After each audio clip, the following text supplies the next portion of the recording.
Tout le monde est bien installé, donc là on est prêt. Alors si vous êtes prêts, nous sommes prêts. Bonsoir à tous, merci d'être au rendez-vous pour le best-of de la semaine, l'occasion de voir ou revoir les meilleurs extraits des invités de nos JT de ces derniers jours. Une actualité marquée par la guerre en Ukraine. Monaco a appelé au respect du droit humanitaire et soutient pleinement toutes les initiatives qui permettraient de faire cesser au plus vite les opérations militaires et à renouer la voie du dialogue. Ce conflit, nous l'avons également abordé avec le secrétaire d'État à la justice, Robert Gelly, qui nous a éclairé sur le pouvoir de la justice internationale. L'autre information de la semaine à retenir, c'est l'allègement du protocole sanitaire en principauté. Le port du masque ne sera par exemple plus obligatoire en extérieur, en milieu scolaire à partir de lundi. Emploi, religion, solidarité auront aussi été évoqués dans nos différentes éditions. Sans plus attendre, voici le best-of de la semaine. Il est monté par Hubert Héroulé. Vous savez, ce qu'on appelle des enfants différents, ils sont bien sûr différents, mais ils se sentent différents quand nous, on les remarque différents. Et donc, tout le but de la vie et de l'encadrement, de l'entourage, de l'affection des gens qui sont avec eux, c'est justement de leur faire sentir qu'ils ne sont pas différents, qu'ils sont avec nous. Vous savez, quand on a cette chance, ce privilège d'aller dans l'espace, c'est qu'on a eu la chance inouïe d'être en bonne santé, d'être, disons, conforme au règlement et donc d'être sélectionné et un jour d'aller là-haut et de voir sa planète de l'extérieur. Et c'est quelque chose de fabuleux pour un être humain. L'espace, pour un être humain, comme je vous l'ai dit, c'est un lieu privilégié. C'est un regard qu'on peut porter sur son existence, sur notre humanité et sur notre planète qui est vraiment différent. Et donc c'est une chance de pouvoir aller là-haut et je comprends et j'encourage tous ceux qui ont les moyens d'y aller, en payant leur voyage, d'y aller. On peut effectivement le considérer comme un coaching, mais ce qu'il a en plus dans le mentorat, c'est le savoir-faire. D'accord. Hein, c'est-à-dire que le coach n'a pas forcément, dans le cadre d'un accompagnement, le savoir-faire de l'entreprise. Le plus du mentorat, c'est que le sachant a l'expérience et va transmettre un savoir, alors que le coach ne transmet pas de savoir, mais il accompagne. Maintenant, depuis quelque temps, par le biais notamment du parcours d'intégration, on voit les directions de ressources humaines qui veulent, développer des actions de mentorat, notamment dans les parcours de management, mais surtout dans les parcours d'intégration pour développer leur marque employeur et être beaucoup plus séduisante envers les jeunes générations et d'attirer les talents en fait. 2022 est une année donc, de commémoration, comme vous le savez, c'est le centenaire du prince Albert Ier. C'est une année qui a été en plus labellisée par l'UNESCO, donc elle aura cette caisse de résonance au niveau des États membres de l'UNESCO. Tous les événements qui seront commémorés tout au long de l'année auront donc cette possibilité. Et c'est aussi un moment d'importance parce que nous inscrivons en 2022 dans cette décennie des sciences océaniques décidée par les Nations Unies, donc 2021-2030, pour lequel, comme vous le savez, le prince Albert Ier était vraiment le prince savant dans le domaine océanographique. On fait du coaching bienveillant, de la haute couture, pour faire en sorte que chaque individu, chaque jeune soit traité en lien avec toutes ses spécificités et j'allais dire le talent qu'il représente.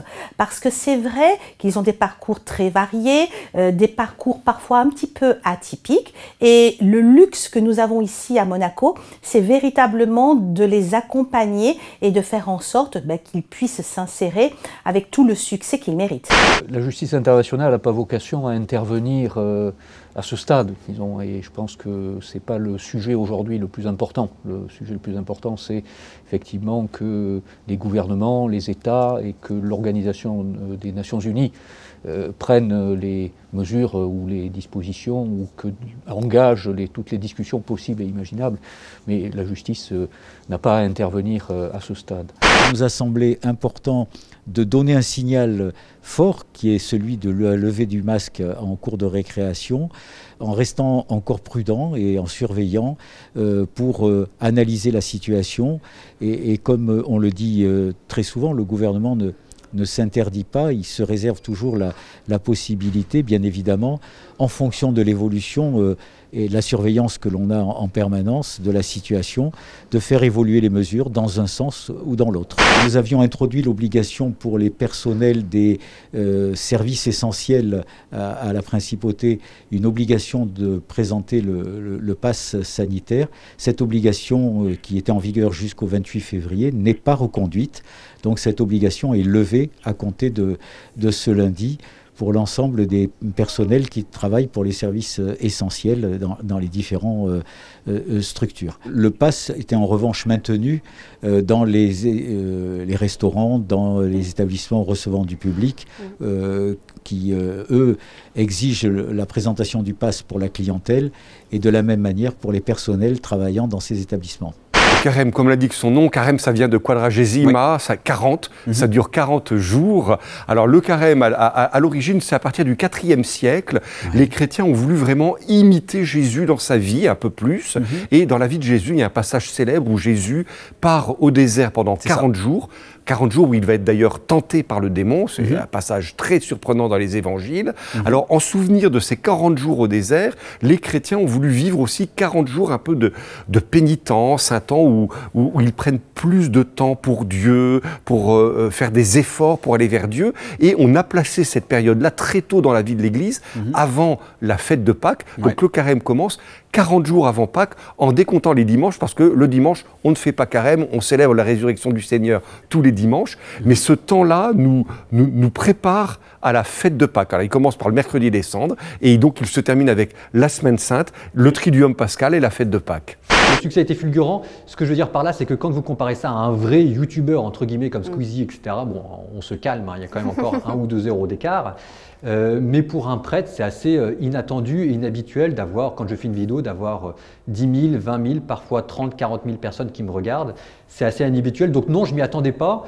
Mais en fait, en y réfléchissant bien, vu le temps que je passe sur YouTube à regarder les uns ou les autres, en fait, c'est tout simplement là où se trouvent les gens. Et donc c'est bien d'y être aussi parce que c'est là où on les rejoint, c'est là où on parle avec eux et c'est tout simplement la vie moderne en France en 2022. Donc c'est bien. L'Église 2.0. Avant de nous quitter, je vous propose un petit détour sur Internet pour le best-of des réseaux sociaux. Il est proposé par Alexandra Salustri.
Et c'est ce qui s'appelle avoir le rythme dans la peau. Le best-of est à présent terminé. Merci de nous avoir suivis. Rendez-vous demain pour un nouveau JT, de nouveaux invités pour que vous soyez les premiers informés. Très belle soirée à tous sur Monaco Info.